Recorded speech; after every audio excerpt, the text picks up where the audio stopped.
എല്ലാവർക്കും നമസ്കാരം. ഞാൻ പോകുന്ന അപ്പോളോണിയ എന്ന് പറഞ്ഞൊരു ഓൾഡസ്റ്റ് സിറ്റിയിലാണ് ഇത് നിലനിൽക്കുന്നത്. അൽബേനിയയിലാണ്. അൽബേനിയ തന്നെ ഏറ്റവും ക്ലാസിക്കലായിട്ടുള്ളൊരു സിറ്റിയാണിത്. അപ്പോളോണിയോ BC 600 നൂറ്റാണ്ട് മുതൽ കൊരിന്തിൽ നിന്നുള്ള ഗ്രീക്ക് കോളനിക്കാരും ഒരുപക്ഷെ കൊറിഷ്യരും ചേർന്നാണ് ഇത് സ്ഥാപിച്ചത്.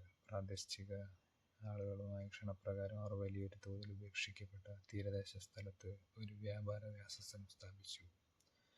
കൊരിന്ത്യൻ കോളനിയിൽ നയം താരതമ്യേന ലിബറലായിരുന്നു തോന്നുന്നു. പ്രാദേശിക ഇല്ലേരിയൻസ് ജനതയെ ചൂഷണം ചെയ്യുന്നതിനോ പുറത്താക്കുന്നതിനോ പകരം അവരുടെ മാതൃരാജ്യത്തിൻ്റെ പിന്തുണയ്ക്കായി വിഭവങ്ങൾ ശേഖരിക്കുന്നതിൽ ശ്രദ്ധ കേന്ദ്രീകരിച്ചു.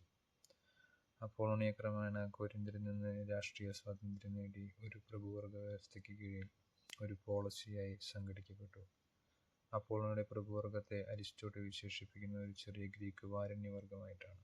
പ്രധാനമായും യാഥാർത്ഥ്യ കോളനികളുടെ പിൻഗാമികളുമായിരുന്നു പ്രധാനമായും ഒരു തദ്ദേശീയ ഇല്ലേറിയൻ ജനതയെ ഭരിച്ചത്. BC 2-ാം നൂറ്റാണ്ട് മുതൽ അപ്പോളോണിയ റോമൻ റിപ്പബ്ലിക്കുമായി സഖ്യത്തിലേർപ്പെടുകയും അതൊരു കാലത്ത് അവിടെ ഒരു സൈനിക താവളം നിലനിർത്തി. റോമൻ കാലഘട്ടത്തിൽ നഗരം അഭിവൃദ്ധി പ്രാപിച്ചു. സാമ്രാജ്യത്തിൻ്റെ വിവിധ ഭാഗങ്ങളിൽ നിന്നുള്ള വിദ്യാർത്ഥികളെ ആകർഷിച്ചു. ഗ്രീക്ക് തത്വചിന്ത, വാചാലലോകം, സൈനിക പരിശീലനം എന്നിവ പ്രശസ്തമായ ഒരു വിദ്യാലയം ഇവിടെ ഉണ്ടായിരുന്നു. ആദ്യത്തെ റോമൻ ചക്രവർത്തി അഗസ് ചെറുപ്പത്തിൽ അപ്പോളോണിയയിൽ പഠിച്ചു.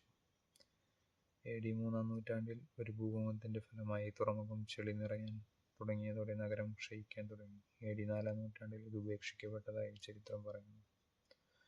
ഇതാണ് അവിടെ നിന്ന് കുഴിച്ചെടുത്ത് എക്സ്കവേറ്റ് ചെയ്തെടുത്ത പലതരത്തിലുള്ള സാധനങ്ങൾ നമുക്കിവിടെ കാണാൻ സാധിക്കും. അൽബേനിയയിലെ ഓർത്തഡോക്സ് ചർച്ചിൻ്റെയും ബിഷപ്പുമാരും നഗരത്തിൻ്റെ പേര് പരാമർശിക്കപ്പെടുന്നു. ലാറ്റിൻ സഭയുടെ ഒരു നാമധേയമാണ് അപ്പോളോണിയ.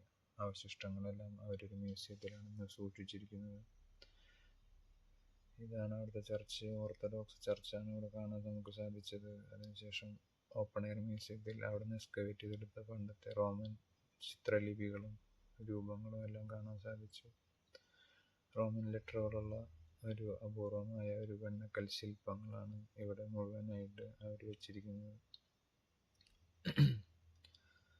എല്ലാം വെളുത്ത നിറത്തിലുള്ള കല്ലുകളിലാണ് കുത്തിയിരിക്കുന്നത്. അതിനുശേഷം നമ്മൾ ഇൻസൈഡായിട്ടുള്ള മ്യൂസിയത്തിലേക്കാണ് പോകുന്നത്. അവിടെയും ഒരുപാട് പുരാതനമായ ചരിത്രരേഖകൾ സൂക്ഷിച്ചിരിക്കുന്നതായിട്ട് കാണാൻ സാധിച്ചു. അന്ന് യൂസ് ചെയ്തിരുന്ന പല രാജാക്കന്മാരിലും യൂസ് ചെയ്തിരുന്ന ആഭരണങ്ങളും ചിത്രകലകളും അവിടെ അവർ സൂക്ഷിച്ചിരിക്കുന്നതായിട്ട് കാണാൻ സാധിച്ചു. പല ചെറിയ ചെറിയ ആയുധങ്ങളും അതുപോലെ തന്നെ പല ചരിത്രരേഖകളും അവിടെ നമുക്ക് കാണാൻ സാധിക്കുന്നുണ്ട്. അന്നത്തെ ഇവിടുത്തെ ഏറ്റവും പ്രധാനമായ ഒരു സ്ഥലമായിരുന്നു ഈ കാണുന്നത്.